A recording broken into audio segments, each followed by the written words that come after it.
At 9:47 a.m., October 14, 1943, First Lieutenant James Robert Callahan, 24 years old, 11 combat missions completed, sits in the left seat of a B-17G Flying Fortress, nicknamed Pennsylvania Steel, at 27,800 feet above Schweinfurt, Germany. Outside his cockpit window, 291 American bombers stretch across 40 miles of sky in tight combat box formations. Below them, the ball-bearing factories that produce 60% of Germany's precision bearings are about to receive 1,400 tons of high explosive ordnance. Callahan's hands rest on the control yoke. His oxygen mask hisses with each breath. The temperature outside reads minus 48 degrees Fahrenheit. Through breaks in the cloud cover 5 miles below, he can see the silver thread of the main river cutting through industrial haze. This is the second Schweinfurt raid in 3 months. The first raid lost 60 bombers. Every man on Pennsylvania Steel knows the statistics. 1 in 4 B-17s that enter German airspace over Schweinfurt doesn't come home. The mission objective is simple and brutal. Destroy Kugel Fischer, ball-bearing plant number 2, and the Vereinigte Kugellagerfabriken facility. These 2 factories alone supply bearings for every Panzer tank, every Messerschmitt fighter, every U-boat diesel engine in Hitler's war machine.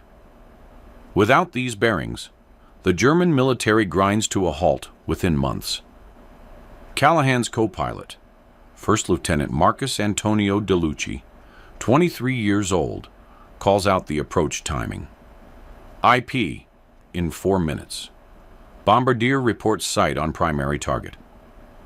Pennsylvania Steel flies in the lead squadron's second element, tucked into a position called Purple Heart Corner by the crews. It's the sweet spot where German fighters concentrate their attacks, close enough to the formation leaders to draw fire, exposed enough on the flank to be vulnerable. The aircraft carries 4,000 pounds of incendiary and high explosive bombs in its belly. Fuel tanks hold 2,100 gallons of 100-octane aviation gasoline. The bomb bay doors hang open, waiting. At 9:51 a.m., the German flak begins. Black flowers of 88mm artillery shells bloom across the formation. Each explosion erupts with a velocity of 6,200 feet per second, hurling steel fragments the size of dinner plates through the air. Callahan feels Pennsylvania Steel buck and shudder as concussive waves hit the airframe.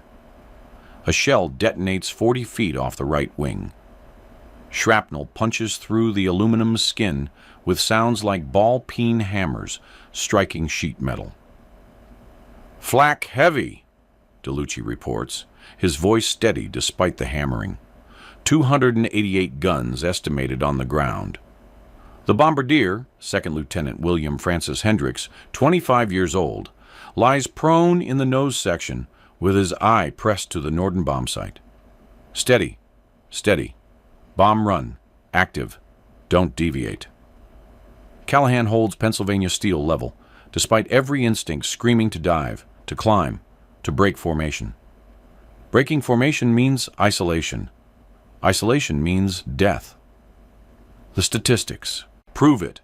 A lone B-17 survives an average of 11 minutes against concentrated fighter attack. At 9:53 a.m., Technical Sergeant Raymond Peter Romano, 26 years old, tail gunner, keys his intercom from the rear of the aircraft. His voice crackles with static and urgency. "Fighters, 6 o'clock level, FW-190s, 12 of them, coming in line abreast." The Focke-Wulf 190s hit the formation like sledgehammers. These aren't the careful, probing attacks of earlier raids. This is Sturmgruppe tactics.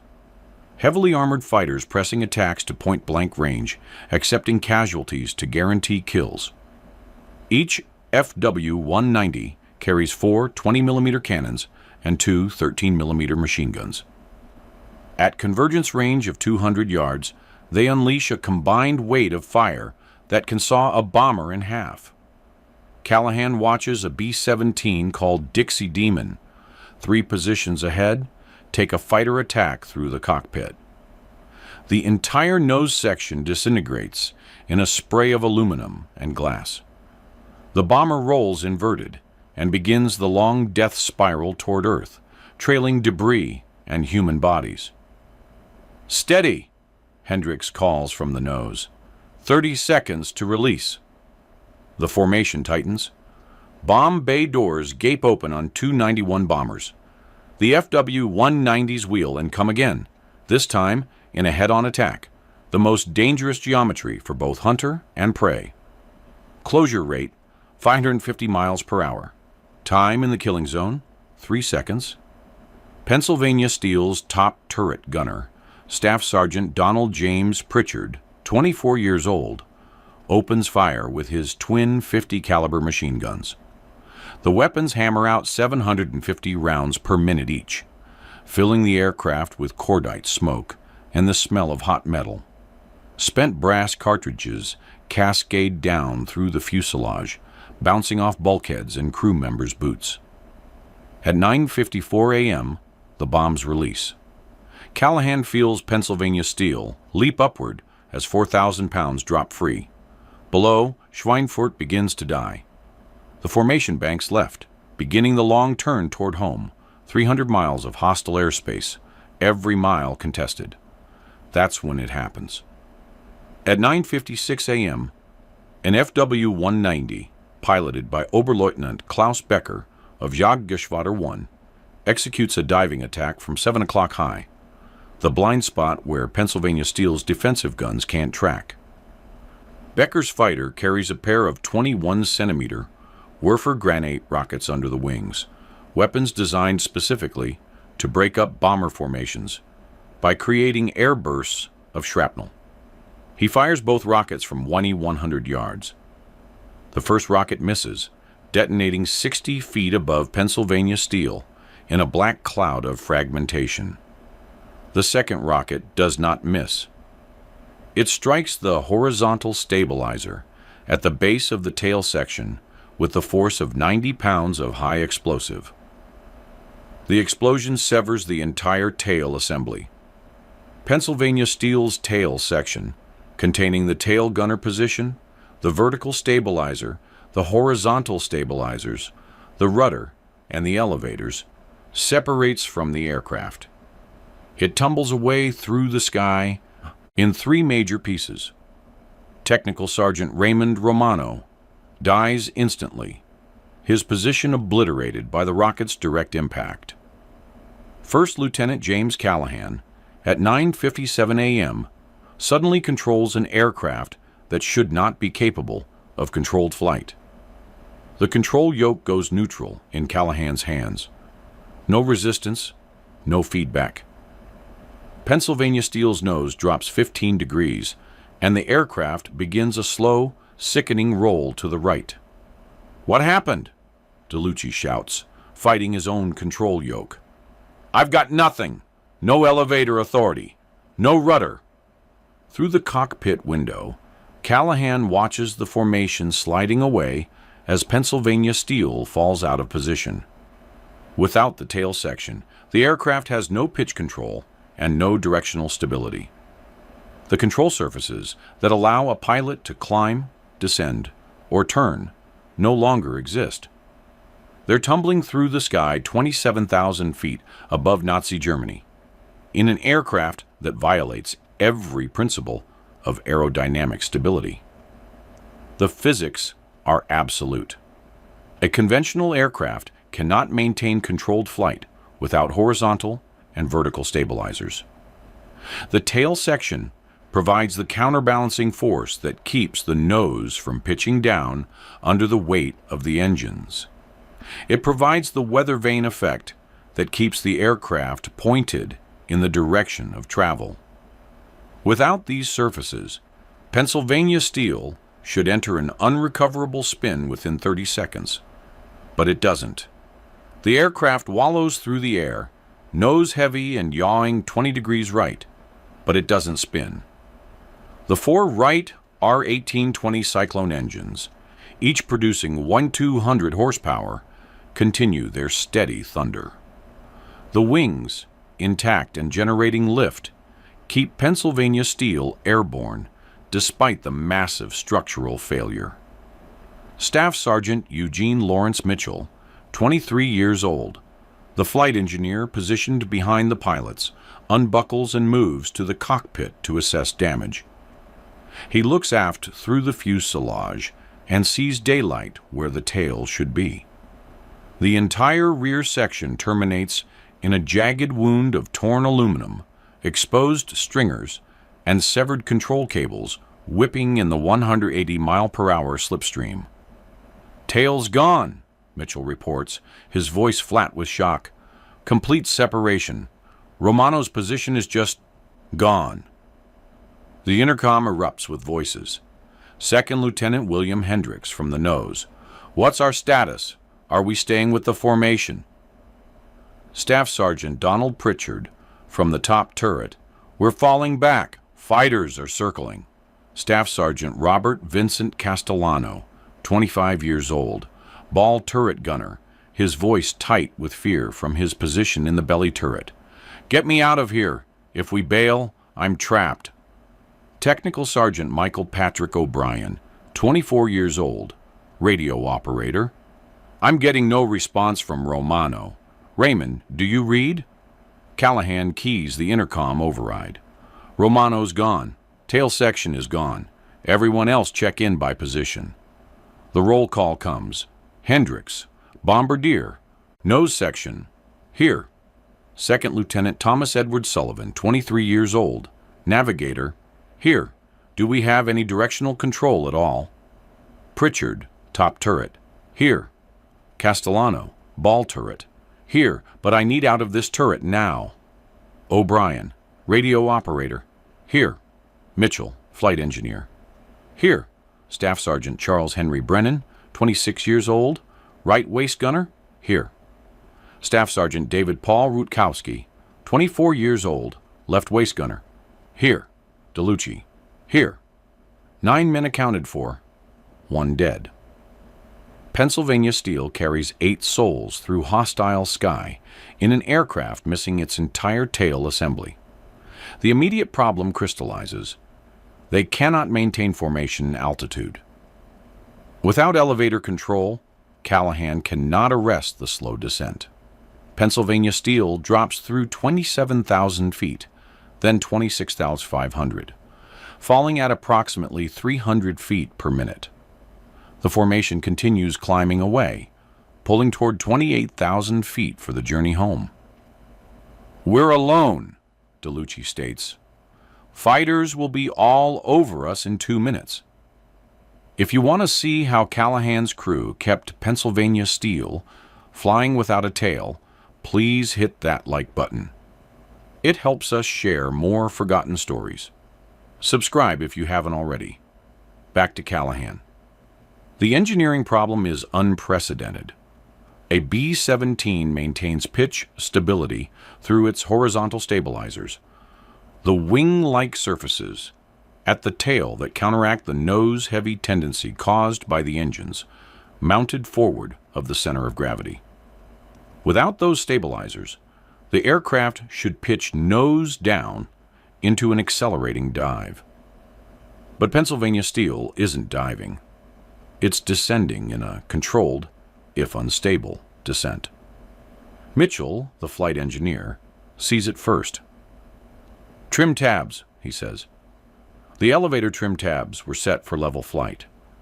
Even though the elevators are gone, the trim tab setting created a slight up elevator moment before separation. And the center of gravity. We dropped our bomb load. We're lighter in the nose than we should be. Callahan understands immediately. The bomber's weight distribution has shifted. With 4,000 pounds of bombs gone from the forward bomb bay and the tail section gone from the rear, Pennsylvania Steel's center of gravity has moved aft, closer to the point where it should be for stable flight without tail surfaces. It's not perfect. It's not safe, but it's keeping them in the air. Can we control it? DeLucci asks. Throttles, Callahan says, testing his theory. He advances the throttles on engines 1 and 2, the left wing engines, to 2200 RPM while reducing engines 3 and 4 to 1900 RPM. The differential thrust pulls Pennsylvania Steel's nose to the left, counteracting the rightward yaw. The aircraft responds. Slowly, clumsily, but it responds. Pitch control through power, Mitchell confirms. Increase all 4 throttles together. The nose comes up. Reduce power, nose drops. Asymmetric thrust handles yaw. It's not flying. It's controlled falling with attitude, adjustments, but it's enough to give them a chance. The temperature outside reads minus 51 degrees Fahrenheit at their current altitude of 25,800 feet. Wind speed, 85 knots from the northwest. Every minute, Pennsylvania Steel falls another 300 feet and drifts 1.7 miles east of course. At this rate, they'll be at 10,000 feet, where German fighters operate most effectively, in 52 minutes. And they're over the heart of Germany, 280 miles from friendly territory. At 10:02 a.m., the FW-190s return. 3 fighters break from their pursuit of the main formation and wheel back toward the crippled bomber. Oberleutnant Klaus Becker leads them, sensing the kill.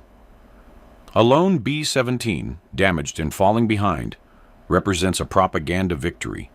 Gun camera footage for the Wochenschau newsreels. Another cross painted on a fighter's fuselage. Staff Sergeant Charles Brennan in the right waist position spots them first. Fighters, 3 FW-190s, 4 o'clock high, starting their run. The defensive coordination begins.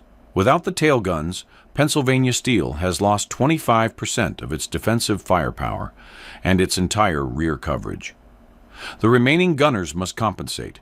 Pritchard in the top turret swings his guns aft. Castellano, finally extracted from the ball turret by Rutkowski and now manning the left waist gun, tracks the approaching fighters. Brennan shoulders his .50 caliber and waits for range. The lead FW-190 comes in from 4 o'clock level, exactly where the tail guns should interdict. Becker's fighter grows larger in the waist gunner's sights, wing cannons flickering with muzzle flash. His 20mm rounds walk across Pennsylvania Steel's right wing, punching through aluminum with thunderclap impacts. Brennan opens fire at 400 yards.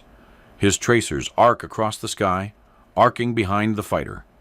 He corrects, leading the target, and his next burst stitches across the FW-190's cowling. Smoke trails from the German fighter's engine, but Becker presses his attack to 150 yards before breaking off, his cannon rounds chewing through Pennsylvania Steel's fuselage. The second fighter attacks from 6 o'clock level, the killing position unopposed.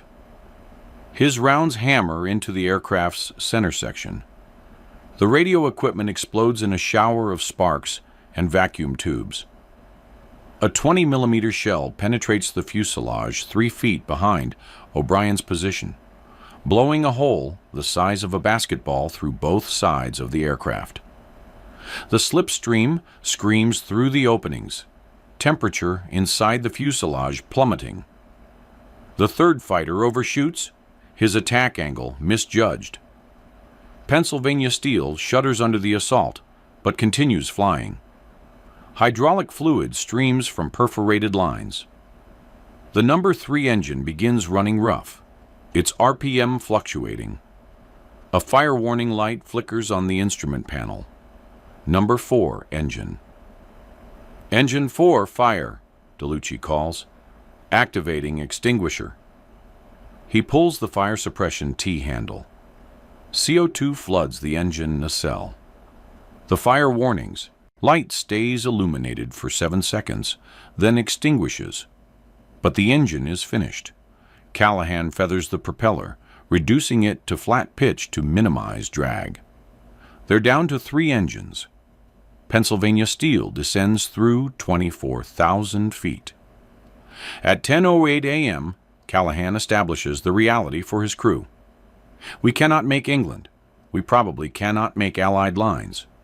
Our options are bail out over Germany and become POWs, or we try for Switzerland. Sullivan, the navigator, works his charts, despite the aircraft's yawing instability making drawing straight lines impossible. Switzerland is 290 miles southeast. Current heading puts us over Stuttgart in 40 minutes. If we turn south now, we might make Lake Constance and Swiss airspace before we're at minimum altitude. The mathematics are brutal. Pennsylvania Steel descends at 300 feet per minute on 3 engines. They're at 23,400 feet. Switzerland requires crossing the Alps, with peaks reaching 13,000 feet. They need to maintain at least 15,000 feet to clear the mountains. That gives them 8,400 feet to work with, 28 minutes before Switzerland becomes impossible. But turning south means flying deeper into Germany, away from the Allied formations and their protective fighter coverage. It means extended exposure to German interceptors and flak batteries. How much fuel? Callahan asks. Mitchell checks the gauges.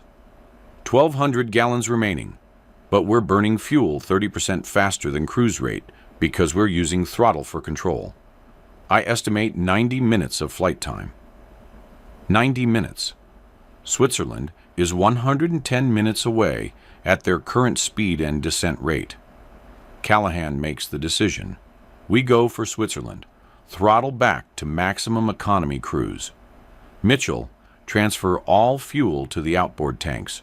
We need the weight distribution for stability. The aircraft banks into a slow, wallowing turn to the south. Without rudder control, the turn requires careful differential thrust, advancing left engines, retarding right engines, waiting for the nose to swing, then rebalancing power to stop the turn. The maneuver takes 4 minutes to execute what should take 30 seconds. At 10:14 a.m., they cross the Neckar River at 21,800 feet. Below, Stuttgart's industrial districts sprawl across the landscape. Flak batteries open fire, not the heavy 88mm guns, but the smaller 37mm automatic cannons designed for low-altitude defense. The shells reach up toward Pennsylvania Steel, detonating 1,000 feet below effective range. The gunners are firing anyway, hoping for a lucky hit. The crew settles into the strange rhythm of survival. Hendricks, no longer needed as bombardier, moves to the navigator position to help Sullivan with course corrections.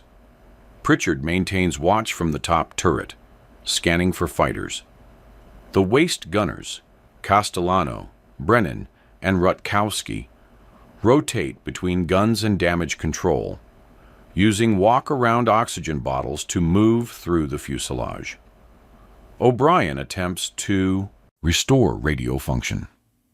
The liaison set is destroyed, but the command radio might be salvageable.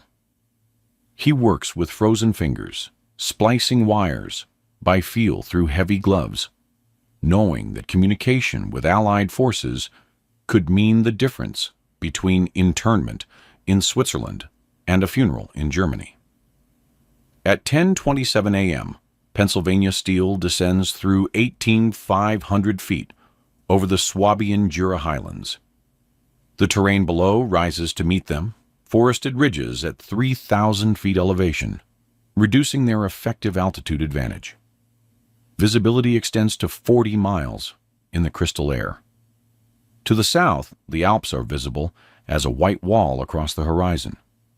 The number 2 engine begins to fail. Mitchell notices it first. A subtle roughness in the RPM, a slight decrease in manifold pressure. Engine 2 is running lean.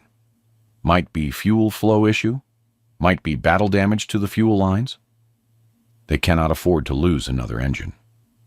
Without number 2, they're down to engines 1 and 3, both on the left wing. The asymmetric thrust would make controlled flight nearly impossible. "Can you fix it?" Callahan asks. "I can try." Mitchell unbuckles and moves toward the bomb bay catwalk, carrying his walk-around oxygen bottle. The temperature in the unpressurized fuselage reads minus 35 degrees Fahrenheit. He works without gloves. Impossible to manipulate the small fuel system valves with heavy mitts, accepting frostbite as the price of survival. The fuel transfer valve to engine 2 is partially closed, jammed by shrapnel damage. Mitchell forces it open with pliers, skinning his knuckles against frozen metal. The engine smooths out, RPM stabilizing. Mitchell's hands are white and numb when he returns to his position. At 10:41 a.m., the FW-190s return. 5 fighters this time, fresh from refueling and rearming at Augsburg Airfield. They've been vectored to the crippled bomber by ground controllers tracking Pennsylvania Steel's progress on Freya radar. The fighters approach from the south, cutting off the escape route to Switzerland. Staff Sergeant Donald Pritchard in the top turret sees them first. "Fighters! Dead ahead!" 5 FW-190s in finger 4 formation +1. The geometry is perfect for the German pilots.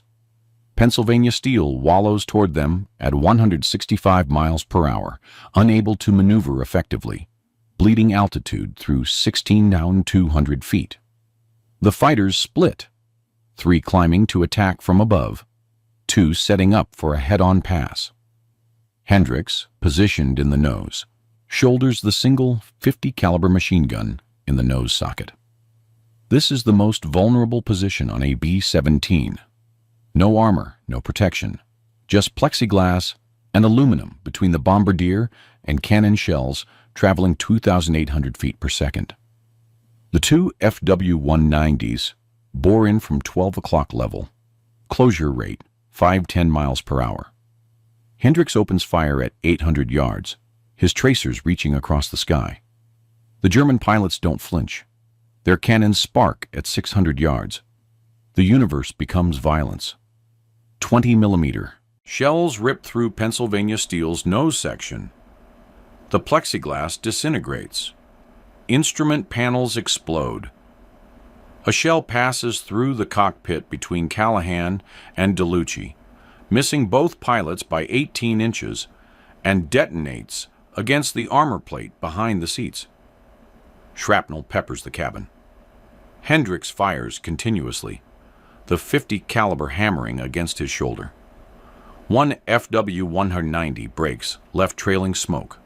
A hit, possibly fatal.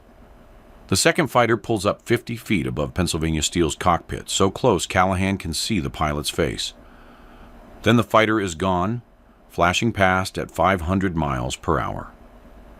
The top element attacks, 3 FW-190s, diving from 2,000 feet above, their attacks timed to converge simultaneously on the crippled bomber. Pritchard engages the lead fighter, his twin 50 calibers creating a cone of fire. The waist gunners track their targets, waiting for the precise moment when geometry and ballistics align. The lead fighter's rounds stitch across Pennsylvania Steel's left wing, severing fuel lines. Gasoline vapor mists in the slipstream. One tracer round could ignite the entire wing. The second fighter targets the cockpit. His rounds hammer into the instrument panel. The airspeed indicator explodes. The altimeter freezes at 15,100 feet. Hydraulic pressure drops to 0. DeLucci takes shrapnel in his left shoulder, a fragment the size of a dime punching through his flight suit and embedding in muscle. The third fighter misjudges his angle and overshoots without firing. Pennsylvania Steel survives the pass, but the cumulative damage is catastrophic. Number 1 engine is losing oil pressure. Number 2 engine is running rough again. The fuel vapor from the severed wing line creates an explosive atmosphere around the left wing. The cockpit instruments are 60% destroyed. They're flying blind, controlling the aircraft by feel and engine sound alone. At 10:47 a.m., at 14,200 feet over Ravensburg, the FW-190s withdraw. Not because they're low on ammunition, they have rounds remaining. Not because they're low on fuel, they can pursue for another 20 minutes. They withdraw because Pennsylvania Steel has crossed an invisible line. The Swiss border lies 31 miles ahead. German standing orders prohibit fighter attacks within 50 kilometers of Swiss airspace. The risk of accidentally violating Swiss neutrality and provoking an international incident outweighs the value of a single bomber kill. The FW-190s bank away to the north, leaving Pennsylvania Steel to its fate. The crew doesn't celebrate. They're too exhausted, too cold, too focused on survival. Callahan flies the aircraft by instinct now, the control yoke merely a prop for his hands. Power settings on 3 laboring engines determine their altitude, their heading, their speed. Sullivan plots their position by dead reckoning. They've lost too much altitude for accurate celestial navigation, and the landmarks below don't match his maps with sufficient precision. At 10:54 a.m., they cross into Swiss airspace at 12,800 feet. Below them, Lake Constance stretches across the border, a blue oval of neutral water between Germany and Switzerland. 4 Swiss Air Force fighters, American-built P-36 Hawks, marked with white crosses, rise to intercept, escorting Pennsylvania Steel deeper into neutral territory. The Swiss pilots make no attempt to communicate. Their orders are clear. Foreign military aircraft entering Swiss airspace will be forced to land. Resistance will be met with force. The Swiss fighters take positions on Pennsylvania Steel's wings, making the ultimatum clear. Callahan has no intention of resisting. His mission now is simple: find an airfield and land this wounded bird before altitude runs out or fuel starvation stops the engines. Sullivan identifies an option: Dubendorf Airfield, near Zurich, 47 miles southwest. The field has a 5,000-foot concrete runway, adequate for a B-17 under normal circumstances. But Pennsylvania Steel isn't normal. Without tail surfaces, without hydraulics, with 3 dying engines, a landing attempt might be suicide.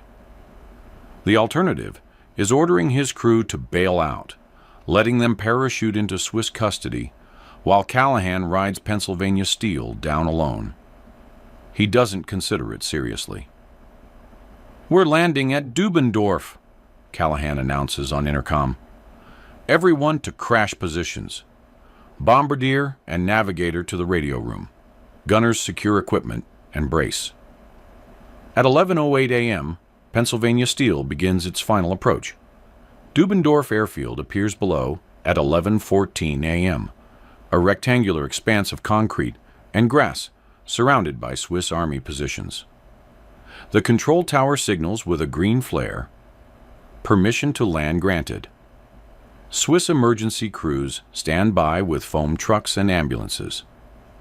Callahan brings Pennsylvania Steel around in a wide, gentle descending turn. The aircraft has no functioning hydraulics, which means no conventional landing gear extension. Mitchell cranks down the main gear manually using the emergency hand pump. 720 revolutions of the crank handle, his shoulders burning with exhaustion. The main gear locks down with mechanical certainty. The nose gear is another problem. The manual extension system is damaged, jammed by battle damage. The nose wheel remains retracted. "Nose gear won't extend," Mitchell reports. "We're landing on the mains and the nose." A nose gear uplanding in a normal B-17 is manageable, uncomfortable, but survivable. In Pennsylvania steel, tailless, and barely controllable, it could be fatal. When the nose impacts, the sudden friction could pitch the aircraft forward, driving the propellers into the runway, cartwheeling the bomber across the field. DeLucci, his left shoulder stiff with coagulating blood, works the throttles with Callahan. They've developed an unspoken coordination. Over 90 minutes of flying this crippled aircraft, each man anticipating the other's actions, compensating for instability, maintaining the delicate balance of power that keeps them airborne. Airspeed 140, DeLucci calls, reading the one functioning instrument. Altitude approximately 800 feet. Pennsylvania steel descends toward the runway threshold. The Swiss fighters peel away, giving the bomber clear airspace. On the ground, emergency crews scramble to positions. At 500 feet, Callahan reduces power on all three engines, allowing the nose to drop. The aircraft settles into a steeper descent, the runway rising to meet them. He can see individual seams in the concrete. See the white threshold markings. See the faces of Swiss soldiers watching from the field perimeter. At 200 feet, he makes a critical decision. He will land long, touching down 1,500 feet past the threshold. This gives him maximum runway length for the rollout, crucial when brakes are the only way to stop, and the nose gear will act like a plow when it contacts pavement. At 100 feet, Pennsylvania steel crosses the runway threshold at 125 miles per hour. The main landing gear wheels are 8 feet above concrete. Callahan reduces power further, bleeding off airspeed, waiting for the exact moment when lift equals weight. At 11:17 a.m., the main wheels contact runway. The impact is hard but controlled. The landing gear struts compress, absorb the energy, rebound slightly. Pennsylvania steel rolls on 2 wheels, the tail section that doesn't exist, creating no downward force on the rear of the aircraft. The nose section hangs in the air for 3 seconds, an eternity of uncertainty. Then physics takes over. Without tail weight, Pennsylvania steel's center of gravity pitches the nose down. The aircraft rotates forward around the main landing gear axis. The nose section drops, accelerating toward the runway. Impact. The nose hits concrete with a grinding screech of metal. The plexiglass nose cone shatters completely. The bombardier's compartment floor buckles upward. The forward fuselage crumples inward by 18 inches as the structure absorbs catastrophic compression forces. Hendricks and Sullivan, braced in the radio room, are thrown forward against their restraints. In the cockpit, Callahan and DeLucci are slammed against their shoulder harnesses as deceleration peaks at 4 Gs. The gunners in the waist section tumble forward into equipment and each other. Pennsylvania steel grinds down the runway on its main gear and its ruined nose, throwing sparks and aluminum fragments. The screeching vibration rattles every rivet in the airframe. Callahan stands on the brake pedals, applying maximum pressure, feeling the wheels lock and skid. The runway markers blur past, 2,000 feet remaining, then 2,500, then 1,000. At 850 feet from the runway's end, Pennsylvania steel stops. The sudden silence is deafening. The engines tick as they cool. The wind whistles through 1,000 shrapnel holes. Hydraulic fluid and fuel drip onto concrete. But they're down. They're alive. They're in neutral Switzerland. Callahan sits in the pilot's seat, hands still on the yaw control yoke, unable to move. DeLucci releases his harness with shaking hands. Behind them, the crew begins to stir. Groans of pain, gasps of relief. The sounds of men who've survived what should have killed them. Swiss Army personnel surround the aircraft within 90 seconds. soldiers with rifles, medics with stretchers, officers in pristine uniforms, staring at the wrecked bomber with expressions of amazement. They see a B-17 without a tail, nose destroyed, wings shredded, engines smoking. They see 9 men climbing out of the wreckage. The internment process begins immediately. Under international law, Switzerland must intern all military personnel and equipment from belligerent nations that enter Swiss territory. Callahan and his crew are no longer combatants. They're internees, prisoners of neutral custody. Swiss medics treat DeLucci's shoulder wound. The shrapnel is extracted, the wound cleaned and dressed. Hendricks has 2 broken ribs from the landing impact. Sullivan has a concussion. Castellano has severe frostbite on both hands. The remaining crew members have minor injuries, cuts, bruises, strained muscles. They're transported to Adelboden internment camp, a converted hotel in the Bernese Alps, 90 miles south of Dubendorf. The camp houses 1,473 Allied airmen, Americans, British, Canadians, all shot down over Germany and forced to land in Switzerland. The conditions are civilized. Adequate food, heated barracks, medical care, male privileges. It's not freedom, but it's not Stalag Lufthansa either. The crew of Pennsylvania Steel learns Romano fate from Swiss intelligence officers who examined the wreckage. The tail gunner died instantly when the rocket struck. No pain, no awareness, gone before his mind could register the explosion. His body fell with the tail section, landing in a forest 17 miles southwest of Schweinfurt.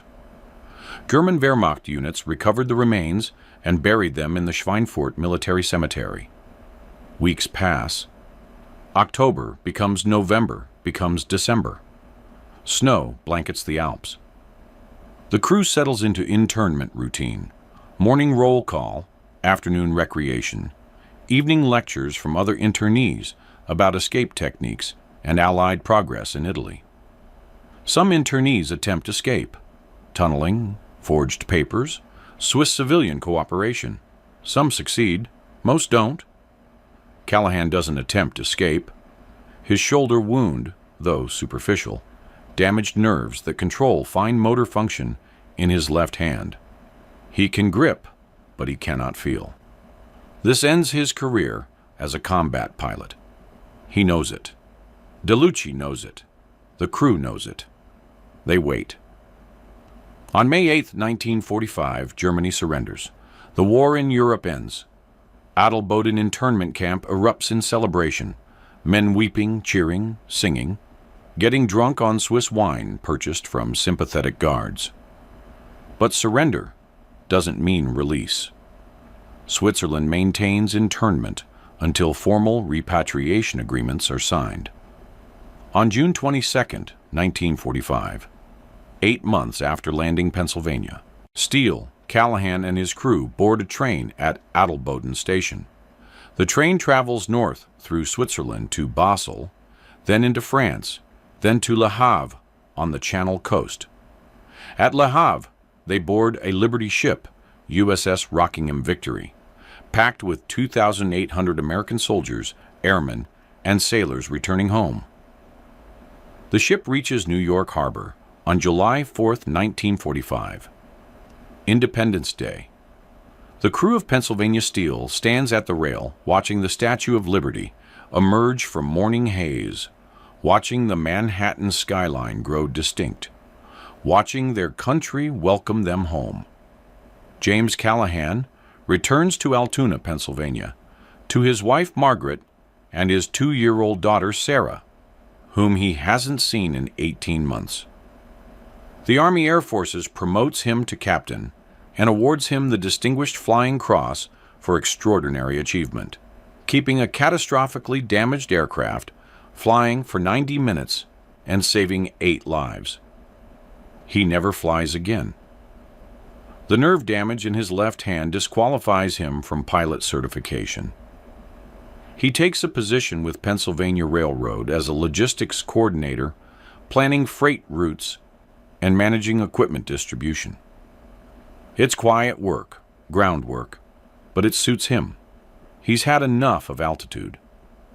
Marcus DeLucci returns to Brooklyn, New York, marries his childhood sweetheart Rosa, and operates his family's Italian restaurant in Red Hook for 42 years. He and Callahan exchanged letters quarterly for the rest of their lives. Updates on children, grandchildren, health, memories of Pennsylvania steel. William Hendricks completes medical school at Northwestern University and establishes a family practice in Evanston, Illinois. He treats 3 generations of patients, never mentioning his 2 broken ribs or the day he fired a .50 caliber machine gun at fighters traveling 500 miles per hour. Thomas Sullivan earns a doctorate in mathematics from MIT and teaches calculus at Boston College for 37 years. His students never learned he navigated a bomber across hostile territory using dead reckoning and a watch. Eugene Mitchell opens an automotive repair shop in Detroit, Michigan. He specializes in impossible repairs, engines that won't start, transmissions everyone else declares finished. He fixes them all, remembering frozen fuel valves at 18,000 feet. Donald Pritchard returns to Tulsa, Oklahoma, joins the police department, and serves 31 years, retiring as a detective sergeant. He never fires his service weapon in the line of duty. He's seen enough of what bullets do to metal and flesh. Robert Castellano operates a fishing charter business in Galveston, Texas. He takes tourists after redfish and speckled trout. His frostbitten hands functional but forever sensitive to cold. Charles Brennan becomes an iron worker in Pittsburgh, Pennsylvania, building skyscrapers and bridges. He works at heights that would terrify most men, 600 feet above rivers, walking steel beams 12 inches wide. It doesn't frighten him. He's experienced actual fear. David Rutkowski earns a degree in engineering from Purdue University and designs manufacturing equipment for General Motors. His patents improve assembly line efficiency by 23%.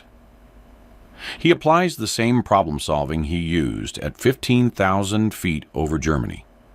Assess the situation, use what you have, make it work. The crew holds reunions every 5 years, 1950 in Altoona, 1955 in Brooklyn, 1960 in Chicago. They drink beer, share photographs, remember Romano. They don't talk much about the flight itself. Men who've lived through such things rarely do. But they remain bound by those 90 minutes when survival depended on collective action, when 8 men worked as a single organism to defeat physics and circumstance. James Callahan dies in 1987 at age 68 of heart failure. His funeral in Altoona draws 7 old men, DeLucci, Hendricks, Sullivan, Mitchell, Pritchard, Castellano, Brennan, Rutkowski, who stand in the November rain remembering the day their pilot kept them alive when death was certain. Marcus DeLucci dies in 1994 at age 74. William Hendricks dies in 1999 at age 81. The others follow through the early 2000s, until only Rutkowski remains, the last survivor of Pennsylvania Steel's final flight.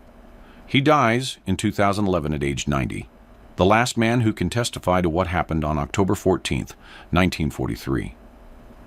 Raymond Romano never came home. His body rests in Ardennes American Cemetery in Belgium. Plot D, row 17, grave 23, one of 5,329 American dead buried there. He was 26 years old. If this story moved you the way it moved us, do me a favor, hit that like button.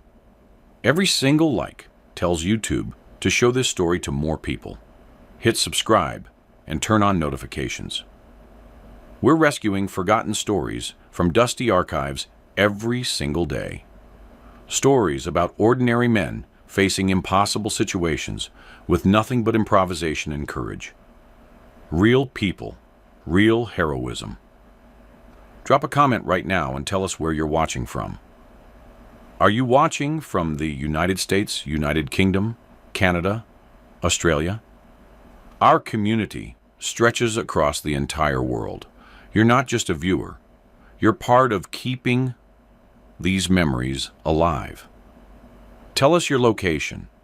Tell us if someone in your family served. Just let us know you're here.